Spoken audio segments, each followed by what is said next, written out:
Welcome to They Tried to Bury Us. My name is Tamer Kattan. I'll be your host. I'm a comedian, a writer, and an actor. I was born in Egypt and moved to America when I was just a kid, so I'm very proud of being an immigrant. And ever since I started doing comedy, I've met more and more immigrants, and I have found more and more amazing stories, and that's what this podcast is all about. Each week, I'm going to have a new guest. They're going to sit down and share with us their American origin stories, and we're going to get to know each other better, and we're going to find out that we're all just the same. So tune in each week, tell every single person you know, and thanks for listening.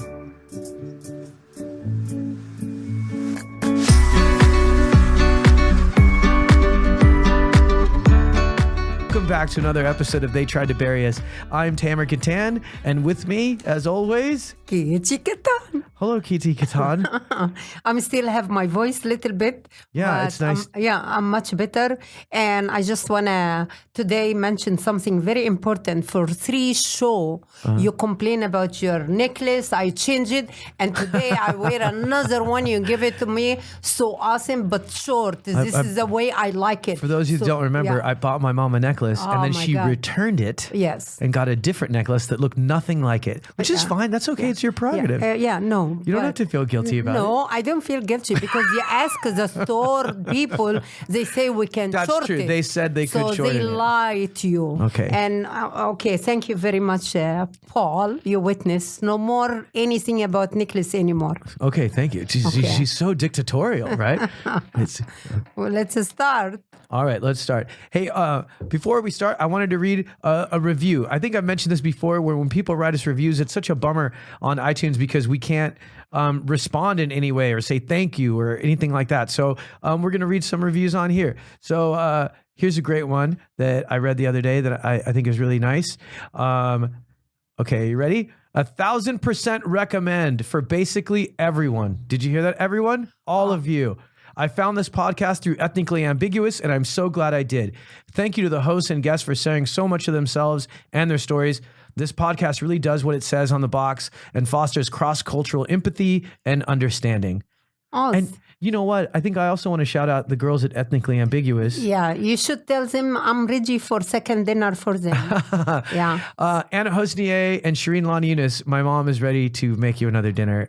Thank you guys for always being so supportive of us. Thank you for the connection with Voyage LA that did a feature on us that They are awesome. really proud of. We really love it. And thank you for mentioning us on your podcast. We really appreciate you guys. And So we're listen, huge fans. you don't have a sister, they both sister to you. I know. That's Finally, they I'm do. happy. I feel like I You have have 2 adopted sisters. sisters. And it's a killer podcast for those of you that enjoy our podcast. You'd also really, really enjoy Ethnically Ambiguous. It's one of the best podcasts out there. So that being said, let's get started. I'm really excited to bring our next guest onto this episode. We've been talking about this for a while.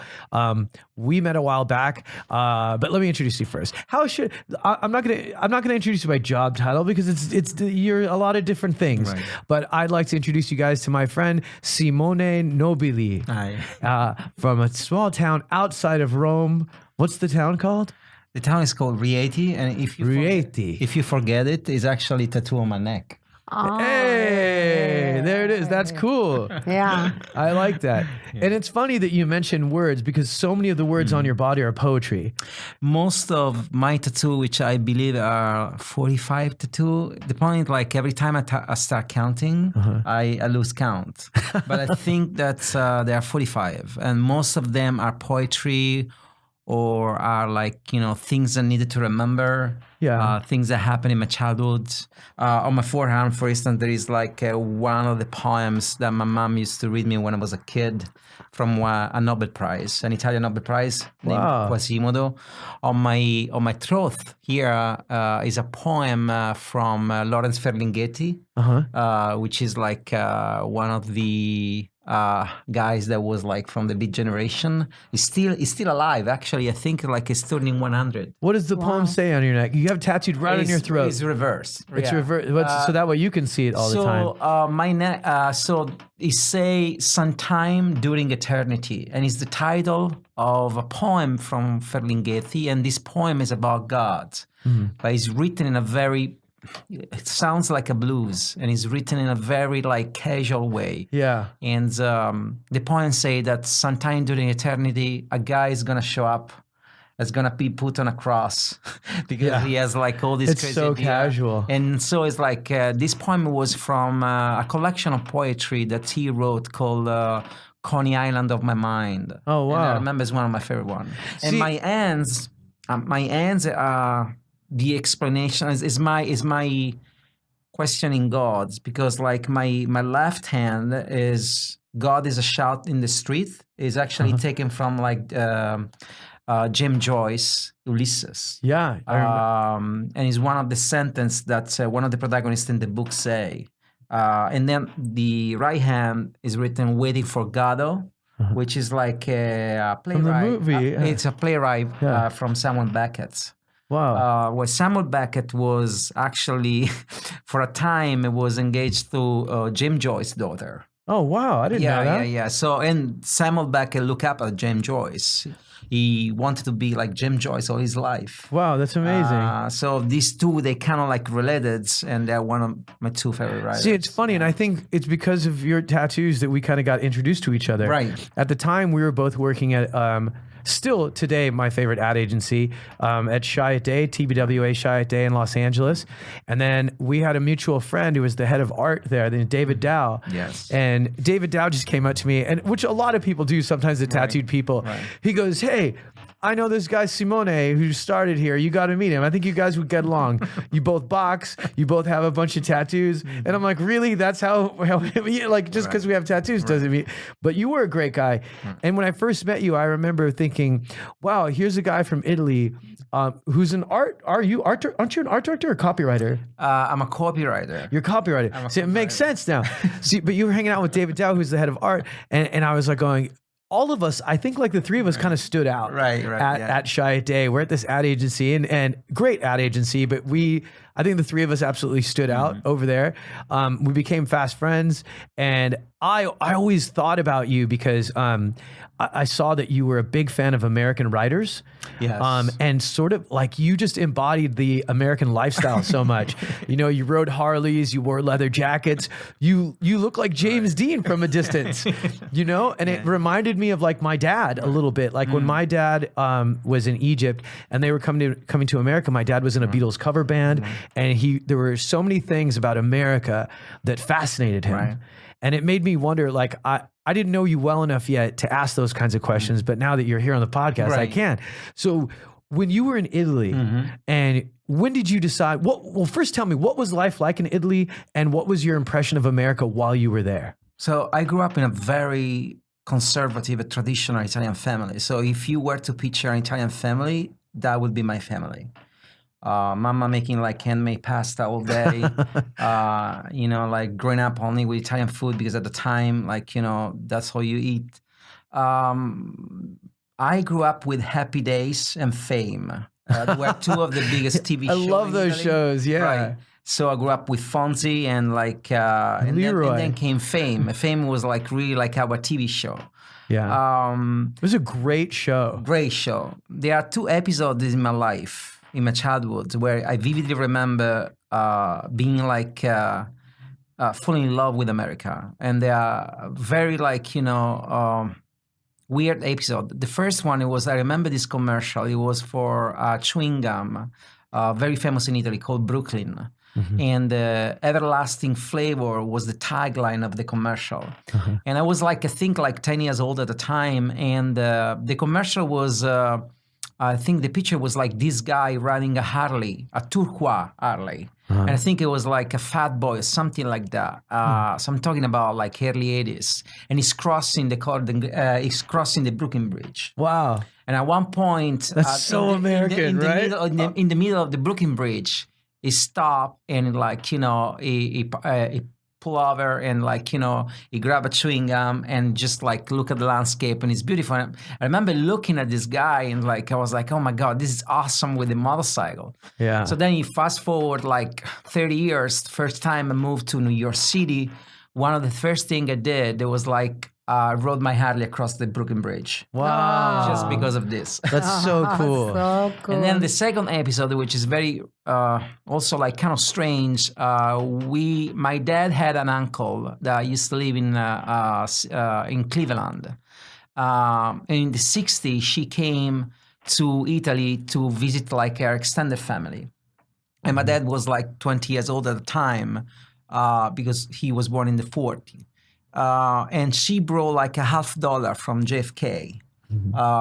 This $50 sat like inside one of the drawer of my father's desk for many, many years. And when I was a kid around like 11 years old, I used to play with this $50 Yeah. all the time. And one I day, remember those. Right. Yeah, it was JFK. Right, right. Yeah, yeah. And one day I went to my mom and I told her like, and I looked straight in the eye, and I told her like, and I was 11. I told her, one day I'm gonna live in New York City, and I'm gonna At And she 11 looked at years me, old. 11 years old, and she was like, she was laughing. And so when I moved to New York City together with my Harley, this $50 was with me. No way. That's your good luck. See, this is so Yeah, funny. yeah. You're not just a writer on paper. You're a writer in life, right? Like Yeah. that. So let me ask you this, because I mean, your town, Rialti? Rieti. Rieti. Right. In Rieti, is if someone says I'm moving to New York, like your mom laughed. Did she laugh just because you're 11, or did she laugh because it's New York? It's far away. It's not geographically far. It's mentally far. To the point that my wife, whenever we go to visit my hometown in Italy, she can't wrap her mind around the fact that I came all the way here. I remember like the first time she visited Rieti, she was like, "How did you do? How did you get from here to Los Angeles?" Yeah. And so, yeah, I mean, it's a long story, but it was thing that's like, something that you will never like think of. But I guess, I don't know. I think like books play a major role in my life. And I think that if I didn't have all those writers around me and all the nights that I spent like reading their books and like digesting the word and like and living by the word, I wouldn't be here probably. Yeah. I had a friend tell me one time, he said, he's a friend from Sweden. And when we were in New York together, he grabbed my arm and he said, "Stop." And I'm like, "What?" And he just stood there and he was staring at the Empire State Building. Right. And I go, "Oh, is this your first time seeing the Empire State Building?" And he goes, "Yes." And I go, "How does it feel?" And he goes, "Tamer," everybody knows that there's people and then there's celebrities, but not everybody remembers that there's cities and celebrity cities. Right. And there's countries and celebrity countries. He's the one visiting America is like meeting a celebrity. Right. And seeing the Empire State Building, I feel like I'm staring at a celebrity. I grew up like one of the book that influenced me the most. It was J.D. Salinger, Catcher in the Rye. And I remember You and every other serial killer. Right. And I remember reading about the duck. You remember Holden Caulfield? Of course. Always wonder like where do the duck go when Central Park freeze in winter. So that was one of the things. Like also like when I moved to New York and I took a stroll in Central Park, it was like a recurrent like a voice in my head. It's weird, right? And then when I moved to Los Angeles, I was a great admirer of John Fante, which is a great writer, and he used to live in Bunker Hill. Oh, wow. So Bunker Hill wasn't... Right here in Los Angeles. Right. Yeah, right here in Los Angeles. And so Bunker Hill at the time was not even like that developed. But I came all the way here like to understand like, the situation that he wrote about and he wrote about. Even Bukowski wrote a lot about the streets around here too. Bukowski changed many houses, but like let's say the house where he lived most of his life, it was in DeLong Pre Avenue. Yeah. So I used to drive past that house on DeLong Pre. Yeah. Did you ever go to King Eddie's Saloon? I did. and then I also did. Went to San Pedro where he had last house, but I'll tell you even more. So this is like Bukowski graveyard on my forearm. Oh, that's one of my favorite quotes. Right. Don't try. Don't try, yeah. Which is the greatest advice for any performer. Exactly. Just be. Just be, yeah. Like the best way to act is to not act. Right. And so, and Bukowski grave is in Palos Verde. Right now I live in Redondo Beach, so Palos Verde is very close. Yeah. But a few years ago, I remember I rode my motorcycle to Bukowski, to the cemetery Bukowski is buried, with my wife, and we went there. It was a beautiful day, a very sunny day, and the guy already knew that I was there, like to visit like Bukowski grave. I guess like there are so many people that go there for the same reason. Yeah. And he told me like, yeah, you have to take like this path and then like make a left. And I remember pulling my bike and just like, climbing this little hill, and then there was like his grave right there. Wow. It was a beautiful moment. I remember at the time I was still smoking cigarettes. So like I smoked cigarettes on his grave, and then like, Just the most Bukowski thing. it was very Bukowski. Is to pull up on your motorcycle and smoke a cigarette. I have this kind of like strange rituals. I did the same when I visit like Jean-Paul Sartre and Simone de Beauvoir in Paris. They are actually both, their graves in Montparnasse. And it's a beautiful grave too.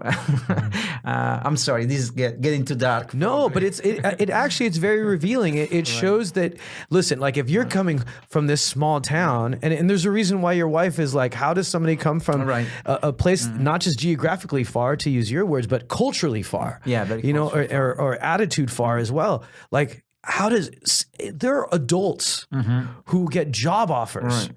And they wouldn't even do what you did.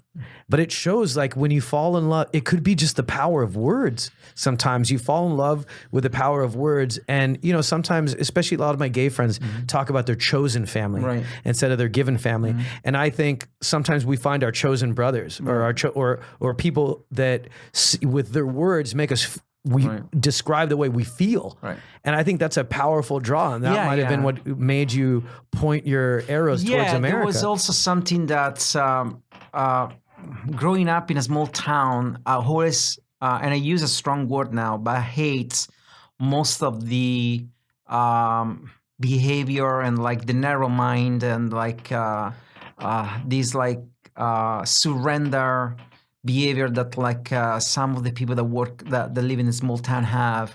So I think that hate was one of the things that pushed me to overcome a lot of obstacle during my journey, because one thing about America, I wanted America. I like, it didn't come to me. I came to America. There is one movie. America plays hard to get. Yeah, right. You're right. There is one movie that was shot by an Italian director, Muccino, and the movie is like The Pursuit of Happiness with I don't remember the actor now. Will Smith. Will Smith. Oh, yeah, The Pursuit of Happiness. Sorry. Happiness with a Y. That was my accent. No. Yeah. And during there is one scene in the movie that says like, don't let anybody tell you what you want. If you want something, go and grab it. Exactly. And that was what I did with America. And it took me many, many years to do that. There were moments where like I could have given up very easily. Yeah. And I can tell you my story, like, when I started working in advertising, I started working in Rome, and then I transitioned to Milan for 3.5 years. And then one day I was working on McDonald's. That was my account back then. And I remember McDonald's wanted to transition to like I'm Loving It. You remember the campaign? I'm Loving It. That was like a worldwide campaign, right? Yeah. So this Italian McDonald's ad, were there topless ladies in it? No, well, the campaign was like was all rap. Because at that time there was a jingle, I'm Loving It, that they were developing. And so like at that time I was writing Italian rap. You're kidding? No, I'm not kidding. That's awesome. It sounds strange, right? It sounds like on a ranch dressing. But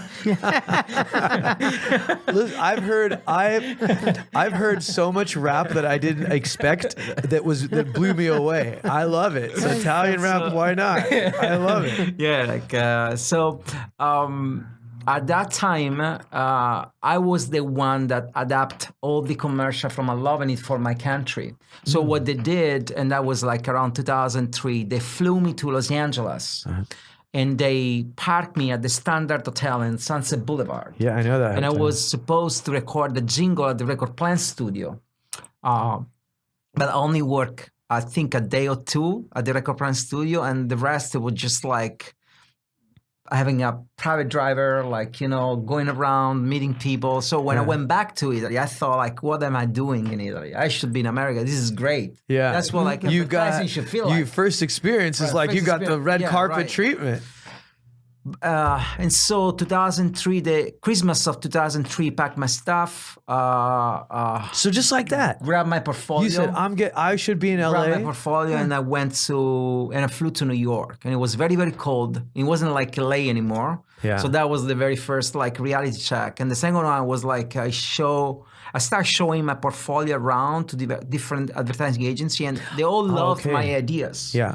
But the So problem, you came without a job. You came to Without- see if you could get a job Exactly. and a visa Right. simultaneously. right? Because Gotcha, you have to have okay. a sponsor. You have to have a sponsor. Gotcha. Okay. But everybody used to say, "I love your idea. This is a great idea, but do you want to be a copywriter?" Because I was a copywriter in Italy. Sure. Right? And it says like, "Yeah, I want to be a copywriter." I was like, that doesn't work. I mean, it's like, it's your second language. My English wasn't that good. So they pretty much shut the door. And then like went back to Italy. I remember that Christmas. So I will never forget that Christmas. Remember came back to Italy, and I was that close to give up. And then I was so lucky because a few days after I received an offer from one of the best agency in the world called like Jung von Matt, which is based in Hamburg. Oh wow. So they offered me a job there as a copywriter, and I was able to go there and move to Hamburg, work for a couple of years in an environment that wasn't like native speaking English. Sure. So they were more forgiving. Won many awards, and then finally after 2 years, TV the Boy in New York knocked on my door and sponsored me. That's so amazing. I took what you call like a detour.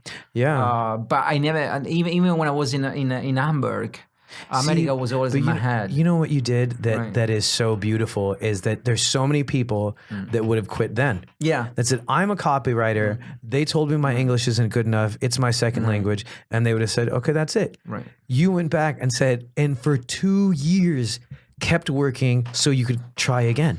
Yeah, and it was really tough because remember, like, we're talking about 2003, 2004, so like social network wasn't developed, wasn't even invented because I think Facebook came in 2005.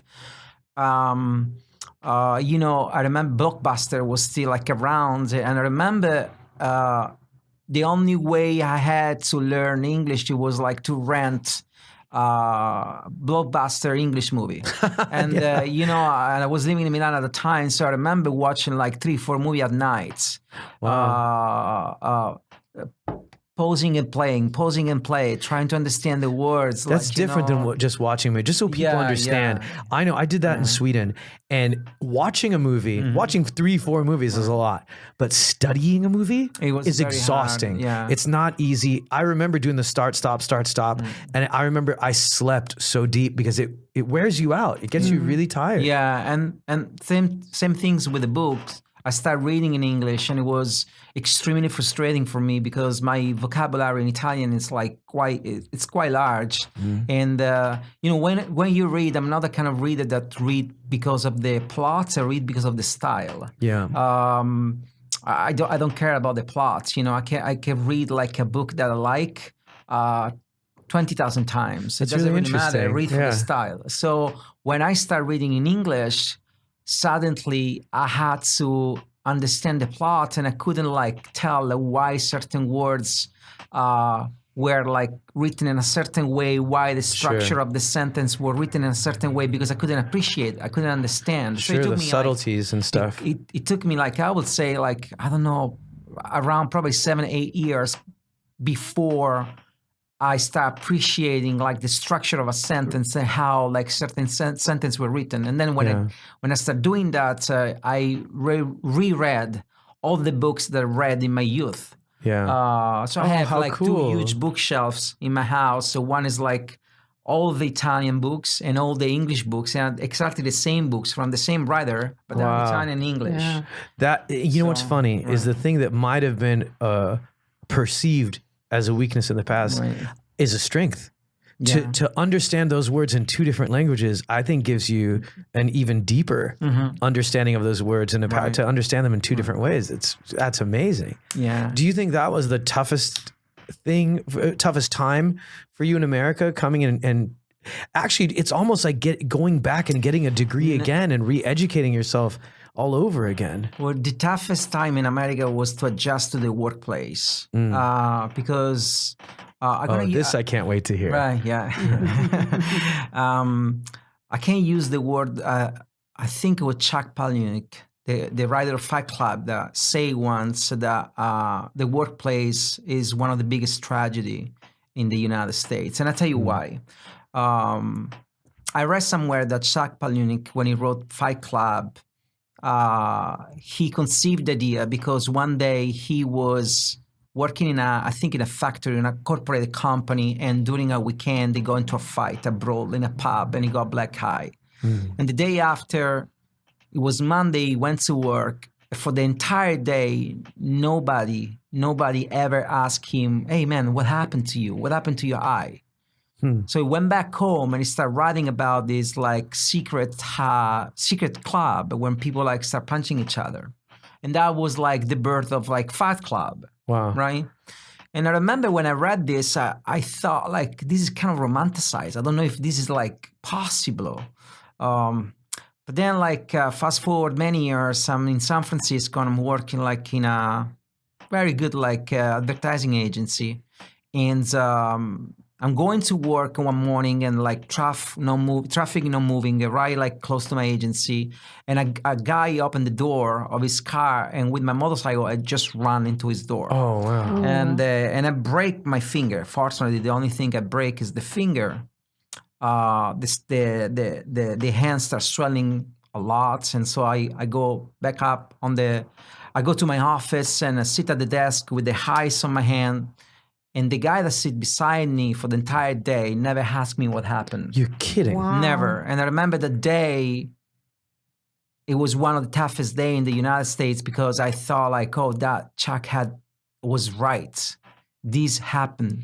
Nobody cares. Think that nobody cares. Yeah. Wow. It's not, they may not ask what happened because they don't want to be in your business because they have been told that's the way it is, because there is no humanity. Yeah. Humanity is gone. You're 100% right. Right. So when humanity is gone, underneath there is concrete, and it's really hard. Yeah. And that was, to this day, I think that was one of the toughest moments, and it's still one of the toughest because the workplace is what truly defines a culture. Of course. When an Italian workplace is quite different from an American workplace, and so an English workplace is different, but also there is a huge difference between like European lifestyle and American lifestyle. Yeah. I used to think before moving to America that America was quite similar to us and is a totally different planet. It's like going like from planet Earth to Mars. Yeah. The same thing. So you have to relearn every single thing. I mean, think about this, right? My first week of work in America, I got called by HR twice, and I didn't know who HR was. You got called by HR 2 times your first week. Right. I didn't know what HR was because we didn't have HR. There is no HR in Italy. Because everybody's an adult. Exactly. Well, right. If you have a problem, you solve it. You know what my friend said to me? I want to hear what HR pulled you in for, but there's something that my friend said to me just last night that it froze my brain. Right. He said, you know how I laugh at these people who are worried about our lives being taken over by robots. And he goes, because I remember Mike who fell in love with a girl and literally quit his job so he could be with her because he said the rules said you're not allowed to fall in love with a coworker. Right. And I go, yeah, it's pretty silly when your workplace goes so far as to tell you who you can and can't fall in love with. And then another friend who smokes marijuana because he has an illness and he has a prescription, his job drug test. And he goes, so the state government lets me, but my work doesn't let me.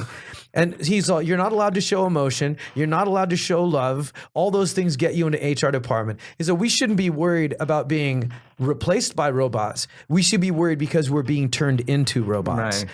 That's what they want us to be in workplace, is become a robot. Yeah. Do what you're told. Don't be emotional. Don't fall in love. Don't get angry. Be a robot. Right. I tell you this story. This is quite funny. I mean, as you know, my wife worked in advertising too. She's worked like as a digital media, and it happened a few times that we work in the same agency. And there was this agency in particular where we worked on the same accounts. I was running creative, she was running the media.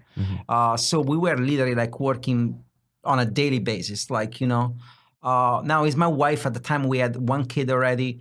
And, it's like, I used to call her baby. Like, hey, baby, like, what do you think about this? We should, like, And I remember I got called into the HR after 9 months, and it was this weird meeting where, like, this woman started telling me, like, like, some employee really complain and feel very uncomfortable. You call your wife baby. I remember me looking at her. I was like, what do you mean? Like, it's my wife. We have a kid. How do you want me to call her? Yeah. Well, like, you should call her, like, Christina. And I remember looking at this woman and thinking, like, do you know I come from Italy where people shut the door and actually make love in the office? I love that. Are you worrying about me calling you a baby? Yeah. It is. I It's love funny. that. When the moment ready, I'm ready. It's an interesting thing because I think a lot of times there might be some people listening to this and going, no, they're right. I wouldn't feel comfortable if somebody called a coworker of my baby. But here's the thing that I challenge with I think a lot of times we are born, especially in whatever country, with software that comes with our computer, right? And in a lot of ways, some of those rules that are in our heads, some of those definitions of right and wrong and okay and not okay are not our decisions. They're like that U2 album that they put on your iPhone. I didn't want that album. They put it there. And so before you say this is wrong or this is not wrong, why is it wrong? Right. It's his wife. Right. Exactly. It's not. It's a term of endearment. Yeah. Yes. I would be more. You're not saying anything harsh. You're not saying anything mean. It's love. You're what's wrong with love? Also, like, why would you be uncomfortable? Why does it make you uncomfortable? And my other question is, like, why would you be that uncomfortable to take time off your day and set up a meeting And go with to the HR and go department. complain? Well, you know If what's you're funny? that uncomfortable, why don't you tell me? Our rating system in America, if you show graphic violence, it's PG. If you show a little bit of boob, it's R. Right. If someone says, "I'm gonna kill you, fucker," Right. it's a lower rating than "I want to fuck her." Yeah. It's believe crazy. so. We are terrified of sex. Oh, yeah. We're terrified of sex and we celebrate violence. Yeah, yeah. And we don't pay attention to it because it's that hidden record in the back of our software. Definitely. And I love, this is why it's so important to talk to people from other countries and to meet people from other cultures and other backgrounds because it helps you re-examine your own way of writing. Yeah, and this is one of the differences. There is so many other differences. Like, and I think, like, when people ask me, like, what was tough about moving from one country to another, moving from Italy to the United States, I would say is, like, everything about work was tough. Relearn everything. Like, even today, like, the way, for instance, like, we establish a relationship, a work relationship, is very direct in Italy, right? Yeah. But that is because our language is direct. The terminology that we use is very direct. The structure, what do you think of this ad? And they're like, this is stupid. the structure of the sentence is very direct. Yeah. When it comes to English, you have a lot of, like, words that allow you to sugarcoat certain kind of things, right? So there is a level of sophistication when you write an email that Americans have that I don't possess and I will never possess. Can I ask you something? Right. So when you were that 11-year-old boy, Right. and you were watching America from a distance, and you were like, I can't wait to come to this country, and the things that these writers are writing about, and the guy on the motorcycle on the Brooklyn Bridge, is that the opposite of what you feel in the workplace in America? It is the opposite because, see, I grew up watching, like, certain kind of TV show, but reading certain kind of book. I grew up with the 70s in my head, with the Beat Generation. Yeah, Jack Kerouac, Ferlinghetti, Gregory Corso, Hunter S. Thompson. Hunter Thompson was one of the writer and the journalists that, like, really, like, left a mark in me. Me too. With the Gonzo journalism, it's like, so all these people that were extremely liberal, extremely intellectual, extremely, like, active. So I thought, and America has this pocket. See, the difference between America and Europe is, like, on the average, the level of knowledge and culture for the middle class is higher in Europe than it is in America. But if you look at the cultural elites, the intelligentsia, how it's called, is much higher in America than in Europe. Yeah, that's It's not just a stronger. coffee shop in Silver Lake. Right. Yeah. No, you're absolutely So, right. I think that was like, one of the toughest thing to adjust was truly the workplace, because having It must this, have been a little upsetting too. It's almost like you got catfished by America. You know what I mean? Like in this sense, we're like, and I think a lot of people forget this. And when you travel, you get to see it. And the problem is in America, we have the best passport and it's the most underutilized. right. Like I remember doing a comedy show in London. I'm sorry, in Sweden. And it was me and a British comic, and a Swedish girl came up to us and she said, I love your accent so much. And then the British guy goes, thanks, love. And she goes, oh, not you. The American. And then he goes, what? Him? You like his accent? And he points to me. And she goes, you sound smart. He sounds like he's on TV. He sounds like he's in a movie. That's awesome. And he and I were talking about it after, and he goes, it shows you the power of American art. Yeah. It's the power of influence. He's like, when you tell me he's the greatest leader in the world, some people think of America right away, but America's not. Right. There's other countries that are bigger than America, but we are artistically, culturally, we hold this first place spot, and we don't honor that, and we should honor that. And I think people that fight the artist community in America don't realize that the thing that makes America great, the thing that makes us respected by a lot of other countries and that brings the best people towards us is the art that comes out of us and the stories. And it seems like that all that stuff is being attacked right now. Yeah, and there is also a certain level of freedom come with America. So, see, I come from the generation. My father grew up in the 40s during the Second World War. So, if you were to ask my father what he think about America, he'd probably tell you that America had those that came and freed them from the Nazi and gave them chocolate.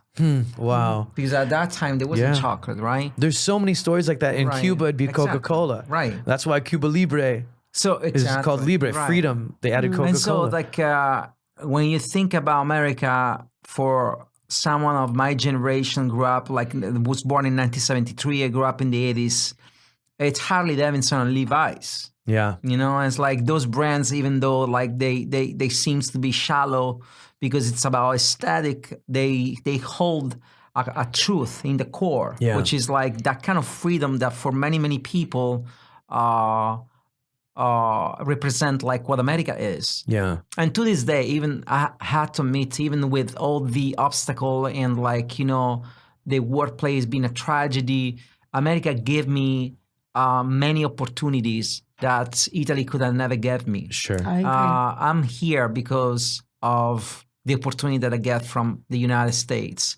I'm here because America gave me a wife and 2 kids. And he gave me like 17 Look how jealous my mom looks. Right. She's like, America got your wife and 2 kids. And he gave me like this my sounds kind of like schizophrenic, but I had only in advertising, that's all I did like all my life. I've changed 17 agency, not freelance, full time. I had 17 people in my life that trust me enough to draw a contract. Yeah, that's great. And that is an indicator of the fact that the market is vivid, is bright, is young. America is a great place if you are talented, young, and healthy. And and someone who never quits. Right. Because I can't, there's no way I could tell your story without saying a guy that never quits. Right. But it's a nightmare if you are old and sick. Yeah. That's why That's you don't want to be. absolutely true. You don't want to be old and sick in America. Right. And that's wrong. We should respect, I mean, especially coming from a place like Italy. Whenever I visit Italy, I go, this is the difference between a culture that's very familial and a culture that's very independent. And in our case, it's almost to a fault. Right. And we shouldn't. We need to honor our older people. Right. Like I remember a guy telling me, he's like, kids are now using Google instead of calling their grandfathers. And so this generation of old people is the loneliest generation we've ever had. It is. Yeah. Like they say Google killed grandpa, but the problem is grandfather has wisdom. Google is just information. I agree. Like if you ask Google a question, Google will just tell you, oh, here's how you do this filthy thing. But your grandfather will say, why? Like it's different. It's important. But that's beautiful. So would you, obviously the best thing that America got you was a wife and 2 kids, I'd imagine. Definitely. Of course. That opportunity, yeah. But what was your best moment, or is it now?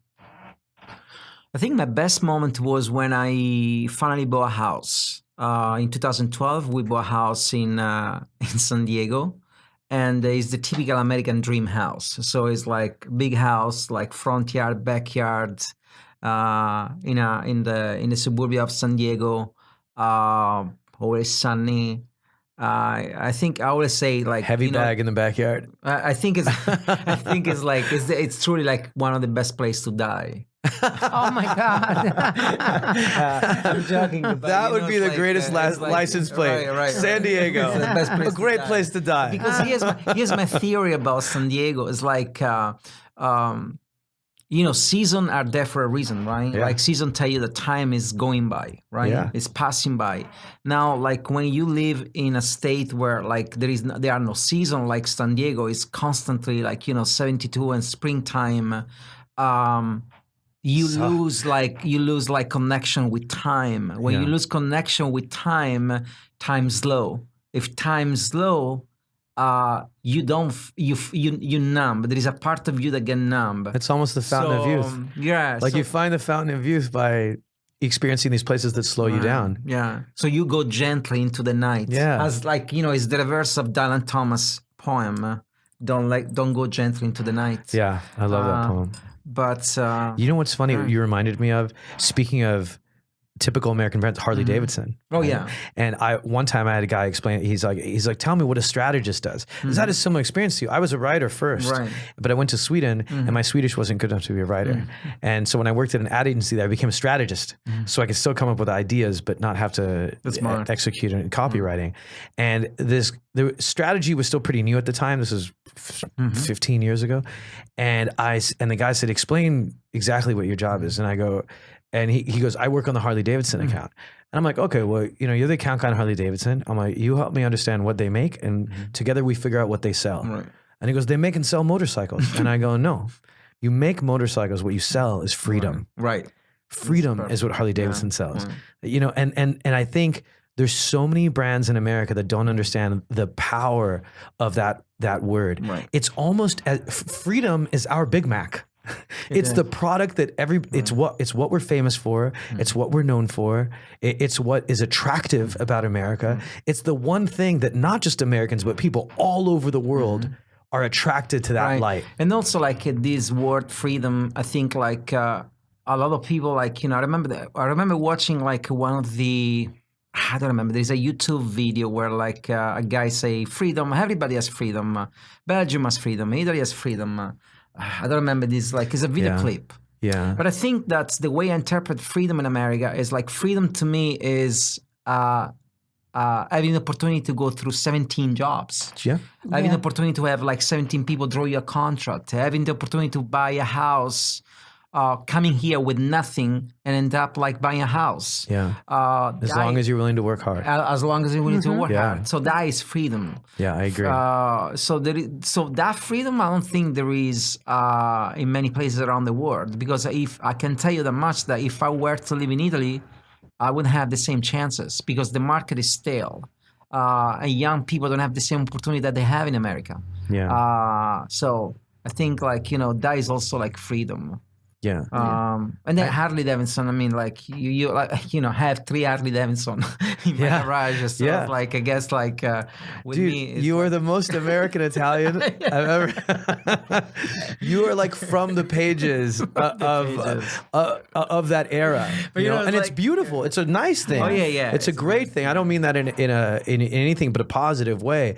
I love when people find the thing that sparks their fire. Right. And they show it on themselves. Yeah, I have like weird obsessions. Like Harley Davidson is probably one of them. I mean, I wouldn't say weird, but like and then there is a lot of like old American acting. For instance, like Marlon Brando is one of my favorite actors of time. A lot of things he did, was like The Wild One. There was the movie like where he was riding a Triumph in The Wild One, but like Streetcar Named Desire. Tennessee Williams is one of my favorite like playwrights. Yeah. What was the one where he was in the motorcycle gang on the dock? The Wild One. That's the wild one. Oh yeah, Wild he's. One. Yeah. It was almost as if he was an actor from the future, Right. And they were all actors in the past. He was so ahead of his time. And there is, I don't know if you remember, there is, I think it was Marlon Brando. I think there is a sentence in the movie when someone come to him and say, "What you guys are rebelling for?" And his answer is like, "What you got?" What do you got? And that I love remember it. is one of the best dialogue that I have read, because it literally sums up in 2 sentences like the essence of a generation. I mean, we're talking 100%. about the 50, right? It's your job Coming to up- change, right, to right. create change. So when the guy comes and says like, "What you guys rebelling for?" and like, and there is youth, Such a great line. telling like, "What you got?" So Yeah. I think it was great. So I grew up with that. No, I didn't grow up with that. I mean, it's not my generation, but it's like, Tennessee Williams, it was one of my favorite, like, playwrights. And then there is a lot of movies like back then that I used to love, and like they still to these days, like I watch it like very like, constantly. I watch constantly. And it was the freedom to have those voices that, Right. even though it wasn't your generation, those words still connected with you. Yeah. That's why the arts are so important in our country. Right. It's so important to keep those programs going. Well, he's too full of education. Lots of education. I in think your there's body. plenty of tattooed guys that Yeah. are pretty smart guys. And it's a great education. I can read But it's it, funny, and I it's tell- awesome. I'll tell you a funny story about labeling people. I was, I think it was happened like a few months ago. I was riding my Harley. He has like ape anger, so it's like. I love those handlebars. It's very like so. but they look very, very Hell's Angels. Yeah. Right, so I was riding my Harley, and I was going to freelance in this place in Huntington Beach. Oh, Huntington. Okay, and I'm passing Newport Beach. Okay. And it's like, it's summer, so I'm riding like with my club vest and like tattoo, and like riding this big Harley. And I remember this cop pulled me over, and I was like kind of strange, because I was like, okay, I'm not speeding, I'm doing like 30 miles per hour, so why did he pull me over? So he pulled me over, and the first thing he did, he came up to me and he asked me for the driver license, and as I was giving him the driver license, he looked at me and said, "What are you doing here?" Oh, Wow. And that was this happened the to first Tamer. the 1st thing. I was like, okay, so I'm thinking, okay, so you're assuming that I don't fit here, I don't right? belong Yes. here. Because Yeah. this is Newport Beach. It is a stretch with all like rich store front. So okay, so then he looked at my driver license and he looked back at me and he says like, "Are you in probation or something?" Oh my And I God. look at him and I'm thinking like, okay, this guy judged me because of my tattoo, my neck tattoo. Yeah. And he started like looking at me and looking at my tattoo. And in my head, I was thinking like, oh my God, if this guy knew that like 90% of my tattoo are Nobel Prizes and poems. It shows you he's a really bad cop. He's a really bad cop. He doesn't even know what a real Hell's Angel looks like. What a dope. And Shout out to Newport Beach Police, by the way, because they said the exact, almost the exact speech to me. Right. And so Crazy. that day was one of, sometimes I have days that are tougher than other.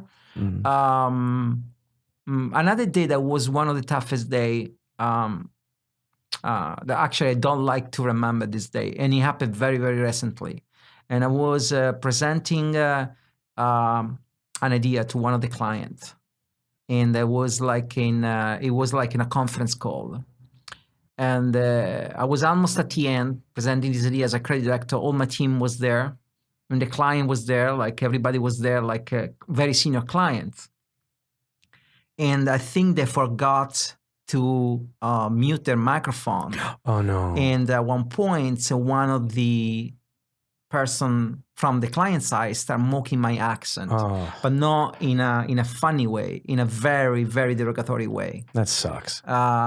And so I remember being speechless for like a few seconds, and then I remember I stood up and I told like the account person on the account that was on the other side of the table, I was like, I leave. I'm not gonna touch anymore this account.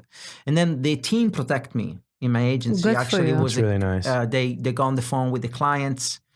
They told the client this is like not incomprehensible. Like you can't act this way. This is so with no regard for any common sense. Wow, good for them. And then 2 weeks after, the client called me and apologized and say, sorry, I was I thought I was funny. I wasn't funny at all. No, that's not funny. You know what? I give him props for the apology. Yeah, I did. I give I him props for the did. So, apology. but that was that day was really tough That's because super- that day that's I so- always thought, oh my God, like did we come to a point where actually we're mocking people accent because they don't sound American? Especially when you've worked your ass off for their brand and you're about to show them all the hard work you've done. Yeah, I know. But you're very good man. You accept him, yeah. because this has happened to me too. And a guy, he say, I don't like you. You don't speak English. I said, I speak English very well. And he say, no. So he called my boss. He say, she don't speak English. And then I said, I don't give a damn. He came second time. He say, I think you acted like a Nazi. And when he told me that, I walk outside. Oh, wow. My boss, he tried to kick him out of the golf course. Yeah. Well, he was really aggressive with you too. Very aggressive. Really aggressive, really uncool. Very that kind of aggressive. behavior is sort of like, Yeah. it wasn't like this before. It Yeah, wasn't never. this is sort of new Yeah. behavior. It is. Yeah. It is. In fact, I didn't want to bring it up, but the fact that it was a very tough day for me because up Yeah. until the point to be Italian or to be from other country was actually a strong point. Sure. It was a plus. right? Yes. But then that happened very recently, and I immediately might react. And I got to tell you the truth. They warned me before the meeting. They told me, those people are not your kind of people. So be aware that they might be a little bit over the line. So they warned me.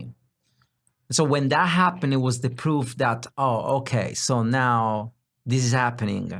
And it's actually very happening to me now. Wow. And so does America, is America really changing right now? You know what I mean? It's like Yeah. you have in the back of your mind, because you read on the news and every day, but it never really because we live in California, we live in a bubble. It's the best state to live in the country, right? Sure.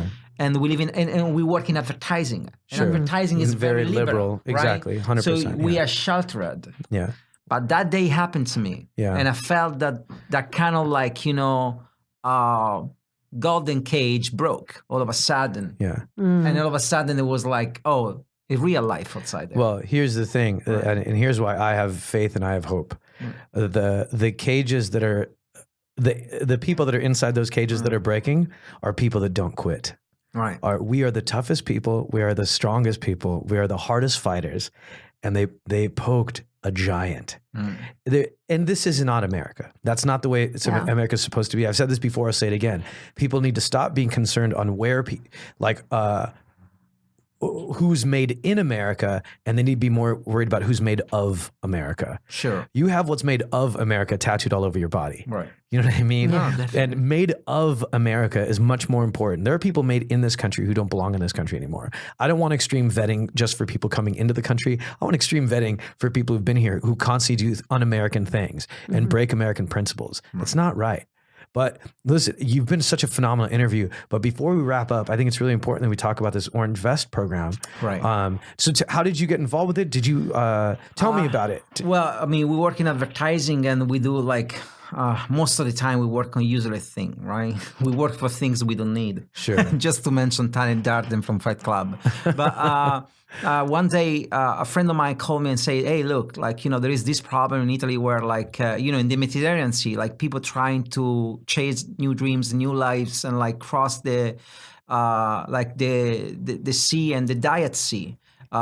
Because they sail with these boats that are completely broken, Not real and, boats, not real boats, and there are women, children. I say we need to do something. So I think it took us month of work.